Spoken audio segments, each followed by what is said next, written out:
కానీ చట్టం ముందు దాన్ని తప్పుగా నిరూపించడం అన్నది ఇక్కడ question. Sir Goa governor yeah yeah yeah ఆయన మీద వస్తున్న విమర్శలు, శుభాకాంక్షలు. అంటే ఆయన మీద పెద్ద ఇప్పుడు అశోక్ గజపతిరాజు సీనియర్ పాలిటీషియన్, 74 ఏళ్ళు, గజపతి వాళ్ళ అభ్యుదయకరమైన దీని కింద లెక్క ఉత్తరాంధ్రలో. ఆయన కూతురు ఇప్పుడు శాసనసభ్యురాలయ్యారు, అదితి గజపతిరాజు.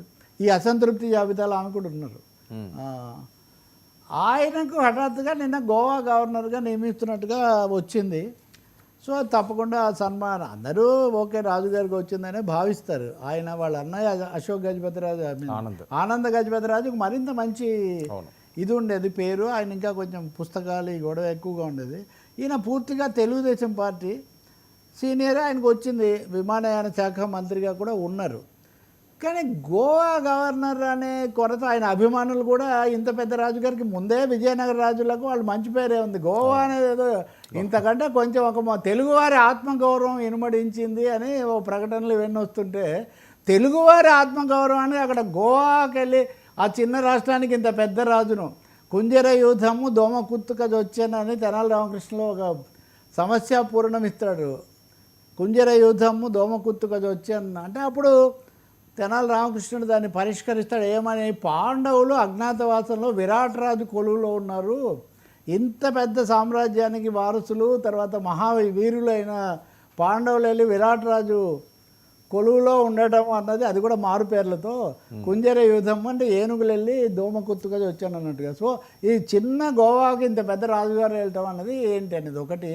రెండో విషయము, అసలు గవర్నర్ పదవి అనేది గౌరవప్రదంగా ఉందా? ఇప్పుడు అచ్చంగా మొన్ననే సుప్రీంకోర్టు కూడా చాలా తీవ్రమైన వ్యాఖ్యలు చేస్తే ఉపరాష్ట్రపతి దాడి చేస్తూనే ఉన్నారు. సో అశోక్ గజపతిరాజు గారు ఏ పదవి ఇచ్చినా సేవ చేయడానికి నేను సిద్ధంగా ఉన్నాను ఇలాంటివన్నీ చెప్పడం, ఈ సుహృద్భావం అంతా ఓకే. కానీ ఆయన స్టేచరు, తర్వాత తెలుగు రాష్ట్రము దాని యొక్క ఇవన్నీ చూసినప్పుడు మాత్రం ఇదేం ప్రత్యేకించి ఆయనకు దీనివల్ల కొత్తగా ఒరిగేదేం లేదు. వచ్చినందుకు సంతోషం, అభినందనలు అంటే వేరే విషయం తప్ప, ఇదేదో great honour is conferred upon the king of Vijayanagara అనే పరిస్థితి అయితే ఏమీ లేదనే అభిప్రాయం ఎక్కువ మందికి ఉంది. మూడోది, ఆయన చాలా స్పష్టంగా చెప్పాడు నిన్న, ఆ ఉన్నది ఉన్నట్టు మాట్లాడే లక్షణం ఒకటి ఉంది కదా, గవర్నర్లకు చాలా కోడ్ ఆఫ్ కాండక్ట్ ఉంటుంది, దాని ప్రకారం పనిచేయాల్సిందే, అంతకంటే ఏం లేదు అని. దీంట్లో ఇతర కోణాలు కూడా ఉన్నాయి. నేను అందుకనే ఈ అంశం టేకప్ చేశాను. తెలంగాణలో కొన్ని పత్రికలు బండారు దత్తాత్రేయం తగ్గించారు అంటే బనకచర్ల దగ్గర నుంచి, లేకపోతే అన్ని అంశాల్లో ఇది వస్తుంది కదా.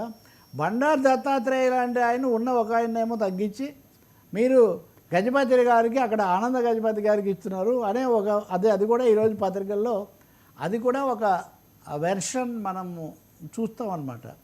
ఇంకా మూడోది, తెలుగుదేశం పార్టీ ఫెడరలిజం కోసం, రాష్ట్రాల హక్కుల కోసం పోరాడిన రామారావు గారి వారసత్వ పార్టీ అది. ఆ పార్టీ ఇప్పుడు గవర్నర్లు ఏమీ బాగాలేకుండా కోర్టుల్లో కూడా అభిశంసనలు ఎదుర్కొంటున్న పరిస్థితుల్లో ఇప్పుడు ఈ చిన్న రాష్ట్రానికి గవర్నర్ తీసుకోవడం ద్వారా వచ్చే ఉపయోగం ఏంటి? అంతకుముందు నుంచి అసంతృప్తిగా ఆశగా ఉన్న వాళ్ళు కొంతమంది ఉన్నారు. పైగా వాళ్ళ ఇక్కడ కూడా ఉన్నారు అటువంటి వాళ్ళు, ఇక్కడ అక్కడ కూడా. అది కూడా ఒక అంశం.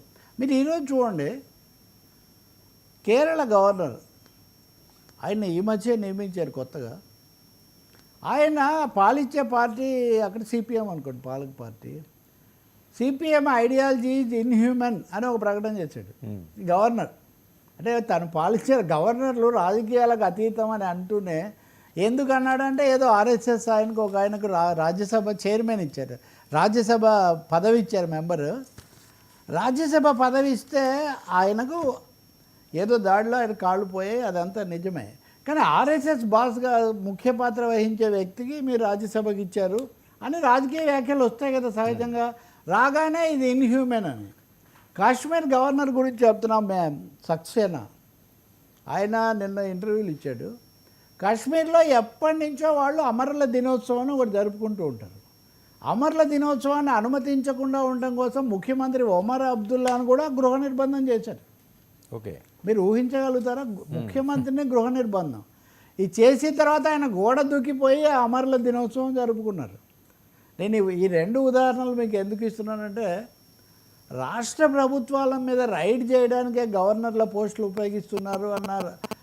రాజ్యాంగమైన ధిక్కారం జరుగుతుంది అన్నట్టుగా సుప్రీంకోర్టు కూడా మాట్లాడుతున్న సమయంలో పెద్ద మనిషిగా పేరు పొందినటువంటి ఈయన్ను చిన్న రాష్ట్రానికి పంపిస్తున్నారు. బట్ ఎనివే ఈ విషయం ఆల్ ది బెస్ట్. కానీ మాట్లాడుకోవాలి కదా, రాజకీయాల్లో అన్ని కోణాలు మాట్లాడుకోవాలి. కాబట్టి ఆయన అజాత శత్రువుడే అని ఎవరో పెట్టారు ఈరోజు. ఇప్పుడు ఈయన జగన్ని ఇప్పుడు ఈయనకేమేం చేశారు ఆ లిస్ట్ అంతా కూడా చెప్తున్నారు. ఓకే అండి, ఇప్పుడు రాజకీయాలు పదవులు లేకుండా ట్రస్టులు లేకుండా రాజకీయాలు ఏమి నడవవు. జరుగుతుంది చూద్దాం.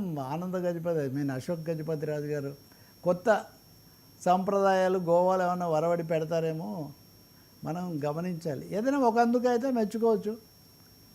అంత సంపదలు వారసత్వం పదవులు ఇవన్నీ ఉండి కూడా రైల్వే స్టేషన్లో కట్ట మీద కూర్చొని ఫోటో దిగేట లాంటి మనుషులు మటుకు తక్కువగానే ఉన్నారు. అలాంటి నేపథ్యం మటుకు ఆయనకు ఉంది.